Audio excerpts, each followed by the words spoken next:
शेतकरी मित्रांनो, तुम्हाला माहिती आहे का 12-32-16 हे झाडामध्ये काय काम करते? तर चला मित्रांनो, आज आपण जाणून घेऊया.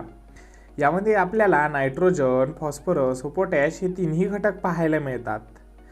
हे एक संतुलित NPK खत आहे. मित्रांनो, यामधील नायट्रोजन झाडाची वाढ मजबूत करते, पानाचा हिरवेपणा वाढवते, झाडाला कमकुवत होण्यापासून वाचवते.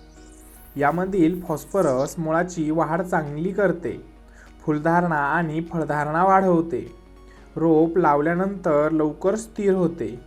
मित्रांनो, यामधील पोटॅश फळाचा आकार, रंग आणि वजन सुधारते, झाडाची रोगप्रतिकारक शक्ती वाढवते व झाडाची गुणवत्ता सुधारण्याचे काम करत असते.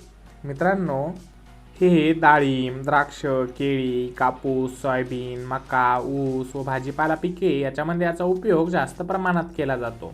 मित्रांनो, याची वापर करण्याची योग्य वेळ. आपण याचा वापर पेरणीनंतर करू शकतो. रोप लावल्यानंतर सुरुवातीच्या वाढीच्या टप्प्यात आपण याचा वापर करू शकतो व फुलारा अवस्थेमध्ये आपण याचा वापर करू शकतो. शेतकरी मित्रांनो, याचे प्रमाण आपल्याला एकरी 50 ते 75 किलो वापरायचे आहे. नमस्कार मित्रांनो, अशीच माहिती आवडली असतात आपल्या चॅनलला लाईक, सबस्क्राईब, फॉलो करा. धन्यवाद.